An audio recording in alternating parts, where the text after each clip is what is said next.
ನೀವು 100 ದಿವಸ ಚೆನ್ನಾಗಿ ಮಾಡಿ ಒಂದು ದಿವಸ ಸರಿ ಇಲ್ಲ ಅಂದರೂ ಕೂಡ ಆ ಒಂದು ದಿವಸ ಬ್ಯಾಡ್ ಮಾರ್ಕೆ ನಮಗೆ ಧಕ್ಕೆ ಆಗ್ತದೆ. ಆದ್ದರಿಂದ ನಾವು ಯಾವತ್ತೂ ಅದನ್ನು ಕಾಪಾಡಿಕೊಳ್ಳೇಬೇಕು. ಪ್ರತಿ ದಿವಸ ಆ ಮಾಲೀಕ ಅನ್ನೋನಿಗೆ ಅದ್ರ ಬಗ್ಗೆ ಮುತುವರ್ಜಿ ಇರಲೇಬೇಕು. ಪ್ರತಿ ದಿವಸವೂ ಮಾಲೀಕ ಅವ್ರಿಗೆ ಒಂದು ಬೆಳಗಿನ ಹೋಟೆಲಿನ ಪ್ರಾರಂಭ, ಆ ಪ್ರಾರಂಭದಲ್ಲಿ ಬಂದು ಪ್ರತಿಯೊಂದು ಫುಡ್ಡಿನ ಗುಣಮಟ್ಟವನ್ನು ಚೆಕ್ ಮಾಡಿಕೊಂಡು ಆನಂತರ ಅವ್ರು ಬೇರೆ ಬೇರೆ ಕಾರ್ಯಗಳ ಮೇಲೆ ಹೋಗ್ಬೋದು. ರಾತ್ರಿ ಮತ್ತಿರುಗಿ ಕ್ಲೋಸಿಂಗ್ ಟೈಮಲ್ಲಿ ಯಜಮಾನ ಬರಬೇಕು. ಎರಡೂ ಹೊತ್ತಿರಲೇಬೇಕು. ಹೌದು. ಯಾಕೆ? ಒಂದು ಬೆಳಗ್ಗೆ ಎದ್ದು ಆಹಾರ ಗ್ರಾಹಕರಿಗೆ ಏನು ಆಹಾರ ಹೋಗುತ್ತೆ ಏನು ಅನ್ನೋ ಬಗ್ಗೆ ಖಾತ್ರಿ ಬೇಕೇ ಬೇಕು. ಮಾಡಿಕೊಂಡ್ರೆ ಮಾತ್ರ ಅವರಿಗೆ ಗ್ರಾಹಕರಿಗೆ ಒಳ್ಳೆ ಆಹಾರ ಮುಟ್ಟಿಸ್ಲಿಕ್ಕೆ ಸಾಧ್ಯವಾಗ್ತದೆ. ಓಕೆ. ಮತ್ತೊಂದು ಹೇಳಿದ್ರಿ, ಎಷ್ಟೋ ಜನ ಉದ್ಯಮಿಗೆ ಬರ್ತಾ ಇದ್ದಾರೆ ಹೋಗ್ತಾ ಇದ್ದಾರೆ ಅನ್ನೋದಕ್ಕೆ ಇದು ಒಂದು ನಾನು ಹೇಳುವಂಥ ವಿಷಯ, ಬಹಳ ಮುಖ್ಯವಾದ ವಿಷಯ. ಇವತ್ತು ಫ್ರೆಶ್ ಫುಡ್ ಇದು, ಕಾಂಟ್ರಾಕ್ಟ್ ತೊಗೊಂಡು ಮಾಡುವಂಥದ್ದಲ್ಲ. ನಾವು ಒಂದು 100 ಇಡ್ಲಿ ಮಾಡ್ತೇವೆ, 100 ವಡೆ ಮಾಡ್ತೇವೆ, 100 ದೋಸೆ ಮಾಡ್ತೇವೆ. ಅವು ಸ್ವಲ್ಪ ಗ್ರಾಹಕರು ಬರ್ಬೋದು, ಬರದೇ ಇರಬಹುದು. ಸ್ವಲ್ಪ ಮಳೆ ಬಂದು ಇವತ್ತು ಗ್ರಾಹಕರು ಕಡಿಮೆ ಆಗ್ಬೋದು. ಹೀಗೆಲ್ಲ ವಿಷಯಗಳಿರುತ್ತೆ.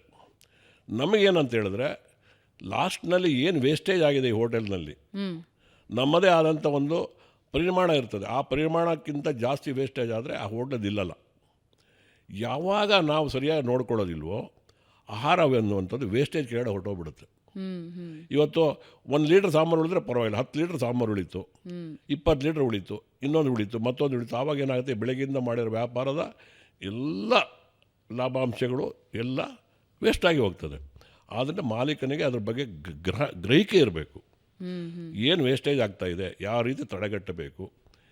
ಇವತ್ತು ಯಾತಕ್ಕೆ ವ್ಯಾಪಾರ ಆಗಿಲ್ಲ, ಏನಾದ್ರು ಕ್ರಿಕೆಟ್ ಇತ್ತ, ಇವತ್ತು ಇನ್ನೊಂದಿತ್ತ, ಏನಾದ್ರು ಅಮಾವಾಸ್ಯೆ ಇತ್ತ, ಹುಣ್ಣಿಮೆ ಇತ್ತ, ತಿಳ್ಕೊಳ್ಬೇಕು. ಹೌದಾ ಸರ್? ಅದನ್ನು ಡೆಫಿನೆಟ್ ಆಗಿ ಇವತ್ತು ನೋಡಿ, ಉಪವಾಸ ದಿವಸಗಳು ಬಂದಾವಾಗ ಹೋಟೆಲ್ ಬಂದ ದಿನ ಗ್ರಾಹಕರು ಕಡಿಮೆ ಆಗ್ತಾರೆ.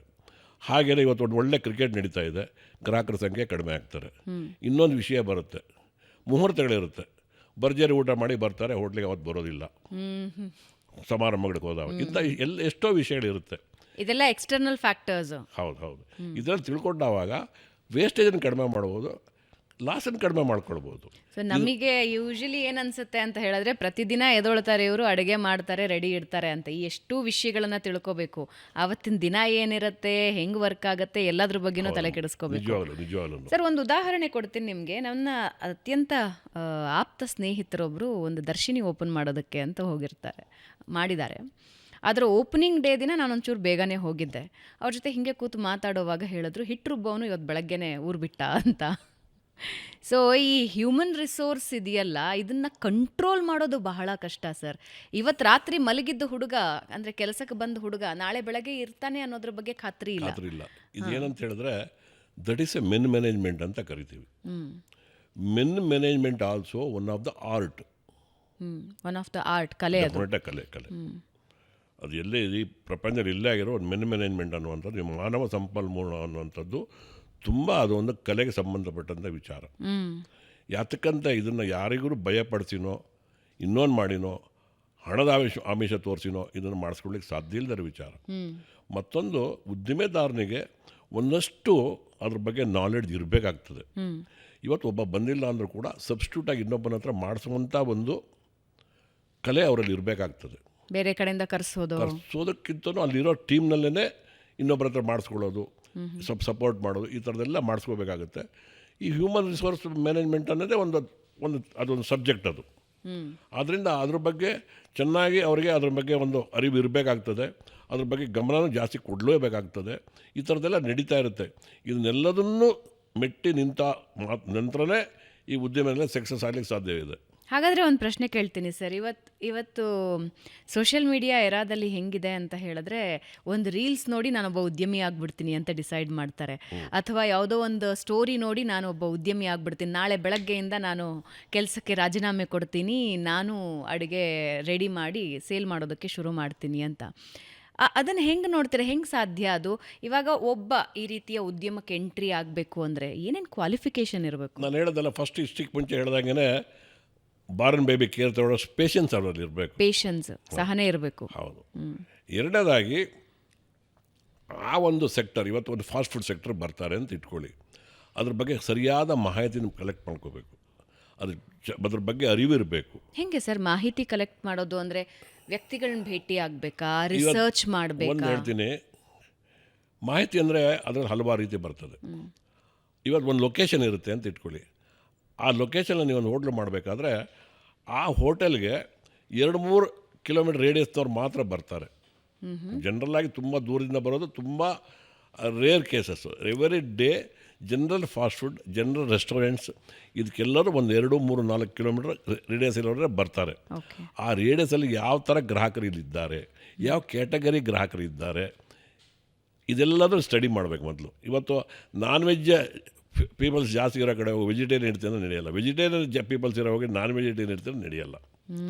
ಅದರಿಂದ ಅದನ್ನೊಂದು ಕೇಸ್ ಸ್ಟಡಿ ಮಾಡಬೇಕು ಮೊದಲು. ಎರಡನೇದಾಗಿ ನನ್ನ ಬಂಡವಾಳದ ಕೆಪಾಸಿಟಿ ಏನು, ನಾನು ಎಷ್ಟು ಬಂಡವಾಳ ಹಾಕಬಲ್ಲೆ, ಎಷ್ಟು ಹಾಕಬೇಕು ಸರ್ ಹೇಳ್ತೀನಿ.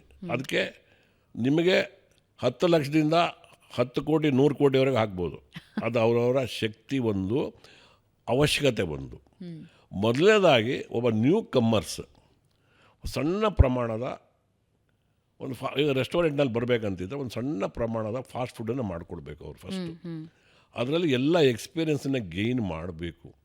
ಅದನ್ನು ಮಾಡೋದಕ್ಕೆ ಮುಂಚೆ ನಾನು ಏನು ಮೆನ್ಯೂ ಮಾಡ್ತೀನಿ ಅನ್ನೋ ಮೆನ್ಯೂ ಮಾಡ್ಕೋಬೇಕು. ಇವತ್ತಿನ ಉದ್ದಿಮೆದಾರರಲ್ಲಿ ಅವ್ರು ಮೊದಲು ಮೆನ್ಯೂ ಮಾಡೋದಿಲ್ಲ. ಒಂದು ಜಾಗ ತೊಗೊಳ್ತಾರೆ, ಅದನ್ನು ಒಂದು ರೆಸ್ಟೋರೆಂಟಾಗಿ ಮಾರ್ಪಾಟ್ ಮಾಡ್ತಾರೆ, ಕಸ್ಟಮರ್ ಏರಿಯಾ ಎಲ್ಲ ಒಂದು ಡ್ರಾಯಿಂಗ್ ಹಾಕ್ಬಿಟ್ಟು ಇಂಜಿನಿಯರ್ ಹತ್ರ ಮಾಡಿಬಿಡ್ತಾರೆ. ಆದರೆ ಅದು ಎಲ್ಲ ಸಂದರ್ಭ ವರ್ಕೌಟ್ ಆಗೋದಿಲ್ಲ. ಯಾತಕ್ಕಾಗಲ್ಲ ಅಂದರೆ, ನಾನು ಏನು ಮೆನ್ಯೂ ಮಾಡ್ತೀನಿ ಅಂತ ಗೊತ್ತಿಲ್ಲದೇ ಮಾಡಿ ಆ ನಂತರ ಹೋಟೆಲ್ ಡಿಸೈನ್ ಆದ ಮೇಲೆ ಒಂದು ಇಷ್ಟುದ್ದ ಮೆನ್ಯೂ ಹಾಕಿಬಿಟ್ರೆ ಅದರೊಳಗಡೆ ತಯಾರು ಮಾಡಲಿಕ್ಕೆ ಆಗಲ್ಲ. ಅದು ಹೇಗೆ ಕೇಳಿದ್ರೆ, ಒಂದು ಕಾರ್ನಲ್ಲಿ 4 ಜನ ಪ್ರಯಾಣ ಮಾಡ್ಬೋದಾದರೆ 5 ಜನ ಮಾಡಿದ್ರೆ 5 ಜನಕ್ಕೆ ತೊಂದರೆ. 4 ಜನ ಪ್ರಯಾಣ ಮಾಡೋದಾಗ ಕನ್ವೀನಿಯೆಂಟ್ ಆಗಿರುತ್ತೆ. ಹಾಗೆಯೇ ಆ ಹೋಟೆಲ್ ಅಡುಗೆ ಶಾಲೆಯಲ್ಲಿ 4 ರೀತಿ ಮೆನು ತಯಾರು ಮಾಡಲಿಕ್ಕೆ ಅವಕಾಶ ಇದ್ದ ಮೆನು ಇದರಲ್ಲಿ 6-7 ರೀತಿ ನೀವು ಮೆನು ಹಾಕಿದ್ರೆ ಅಲ್ಲಿ ಎಲ್ಲ ಗುಣಮಟ್ಟ ಕಾಪಾಡಲಿಕ್ಕೆ, ಸ್ವಚ್ಛತೆ ಕಾಪಾಡಲಿಕ್ಕೆ ಯಾವುದೂ ಸಾಧ್ಯ ಆಗೋದಿಲ್ಲ. ಜಾಗ ಸಾಕಾಗೋದಿಲ್ಲ, ಕೆಲಸಗಾರ ಕೆಲಸ ಮಾಡೋ ವ್ಯವಧಾನ ಇರೋದಿಲ್ಲ. ಅವರು ಬೇಗ ಅಂದರೆ ಸುಸ್ತಾಗಿಬಿಡ್ತಾರೆ. ಸುಸ್ತಾದವಾಗ ಏನಾಗುತ್ತೆ, ಅವ್ರ ಗುಣಮಟ್ಟ ಎಲ್ಲ ಹೊರಟೋಗ್ಬಿಡುತ್ತೆ. ಒಬ್ಬ ಎಲ್ಲಿ ಒಳ್ಳೆ ವಾತಾವರಣ ಇರೋದಿಲ್ವೋ ಅಲ್ಲಿ ಅವ್ರ ಪ್ರೊಡಕ್ಟಿವಿಟಿ ಕಡಿಮೆ ಆಗ್ತದೆ, ಕ್ವಾಲಿಟಿ ವ್ಯತ್ಯಾಸ, ಎಲ್ಲದರ ಮೇಲೆ ವ್ಯತ್ಯಾಸ ಎಲ್ಲದೂ ಆಗುತ್ತೆ. ಆದ್ದರಿಂದ ಫಸ್ಟ್ ನಾವು ಮೆನು ಮಾಡ್ಕೋಬೇಕು. ಆ ಮೆನು ಮಾಡ್ಕೊಂಡ್ಮೇಲೆ ಅದಕ್ಕೆ ಬೇಕಾದ ಎಕ್ವಿಪ್ಮೆಂಟ್ ಮಾತ್ರ ಪರ್ಚೇಸ್ ಮಾಡಬೇಕು. ತುಂಬ ಜನ ಉದ್ಯಮದಾರರು ಏನು ಮಾಡ್ತಾರೆ, ಒಂದು ಹೋಟೆಲ್ ಮಾಡ್ಬೇಕು ಅಂದ್ಕೊಳ್ತಾರೆ, ಎಲ್ಲ ಒಂದು ಸ್ಟ್ಯಾಂಡರ್ಡ್ ಆಗಿ ಒಬ್ಬ ಆರ್ಕಿಟೆಕ್ಟೋ ಯಾರನ್ನೊಬ್ಬ ಕನ್ಸಲ್ಟೆಂಟ್ ಮಾಡ್ತಾರೋ ಇಷ್ಟುದ ಪಟ್ಟಿ ಕೊಡ್ತಾರೆ, ಎಲ್ಲ ಎಕ್ವಿಪ್ಮೆಂಟ್ ತರ್ತಾರೆ. ತಂದು ಅಸೆಂಬ್ಲಿ ಒಂದು 3 ದಿವಸ ಮುಂಚೆ ಮಾಡೋಕ್ಕೆ ಶುರು ಮಾಡ್ತಾರೆ. ಅದರಲ್ಲಿ ತಂದರೆ ಎಕ್ವಿಪ್ಮೆಂಟ್ ಅರ್ಧಕ್ಕರ್ಧ ಹೋಟ್ಲ್ ಒಳಗಡೆ ಹಿಡಿಯೋದಿಲ್ಲ, ಅಷ್ಟು ಎಕ್ವಿಪ್ಮೆಂಟ್ ಆರ್ಡರ್ ಮಾಡಿಬಿಟ್ಟಿರ್ತಾರೆ. ಅಲ್ಲಿ ಒಂದಿಷ್ಟು ಲುಕ್ಸಾನು ಮಾಡಿದ್ಮೇಲೆ ಅಲ್ಲಿ ಅಡುಗೆ ಮಾಡೋ ವಾತಾವರಣ ಇರುತ್ತೆ, ಅವ್ರಿಗೆ ಗೊತ್ತಾಗೋದಿಲ್ಲ. ಇದೆಲ್ಲ ಮಾಡಿಬಿಟ್ಟು ಏನು ಮಾಡ್ತಾರೆ, ಮೆನು ಕಾರ್ಡ್ ತಯಾರು ಮಾಡ್ತಾರೆ. ಮೆನು ಕಾರ್ಡ್ ಆದಮೇಲೆ ಹೋಟೆಲ್ ಓಪನ್ ಮಾಡ್ತಾರೆ. ಯಾವುದೇ ಒಂದು ತಿಂಡಿನ ಸಸೂತ್ರವಾಗಿ ಗ್ರಾಹಕರಿಗೆ ಕೊಡಲಿಕ್ಕೆ ಸಾಧ್ಯವಾಗೋದಿಲ್ಲ. ಯಾವುದೇ ಒಂದು ಕ್ಯಾಟಗರಿ ಗ್ರಾಹಕರನ್ನು ಕೂಡ ತೃಪ್ತಿಪಡಿಸ್ಲಿಕ್ಕೆ ಸಾಧ್ಯ ಆಗೋದಿಲ್ಲ. ಆವಾಗ ಏನಾಗುತ್ತೆ, ಅವರಿಗೆ ತುಂಬ ನುಕ್ಸಾನ ಆಗುತ್ತೆ, ತುಂಬ ನಷ್ಟ ಆಗ್ತದೆ. 10 ಜನ ಕೆಲಸಗಾರ ಮಾಡಬೇಕಾಗಿರುತ್ತೆ, ಅದು 20 ಜನ ಕೆಲಸಗಾರ ಇಟ್ಕೋಬೇಕಾಗತ್ತೆ. ಎಕ್ಸಾಂಪಲ್, ನೀವು ಇವತ್ತು ಕಾಂಟಿನೆಂಟಲ್ ಸೆಕ್ಟರ್ ಅಂತ ಹೇಳ್ಬೋದು, ಚಾಟ್ಸ್ ಅಂತ ಕರಿಬೋದು, ಸೌತ್ ಇಂಡಿಯನ್ ಫಾಸ್ಟ್ ಫುಡ್ಡನ್ನು ಕರಿಬೋದು, ನಾರ್ತ್ ಇಂಡಿಯನ್ ಫುಡ್ಡನ್ನು ಕರಿಬೋದು. ಎಲ್ಲದನ್ನು ಹಾಕ್ಕೊಡ್ರಿ ಅಂತ ಇಟ್ಕೊಳ್ಳಿ.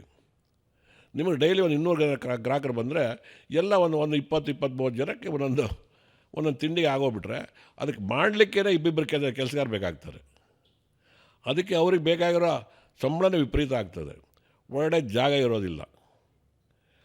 ಏನಂದರೆ ನಾವು ಇನಿಷಿಯಲ್ನಲ್ಲಿ ಲಿಮಿಟೆಡ್ ಮೆನು ಮಾಡಿಬಿಟ್ಟು ನಮ್ಮ ಎಕ್ಸ್ಪೀರಿಯೆನ್ಸ್ ಗೇನ್ ಮಾಡ್ಕೋಬೇಕು.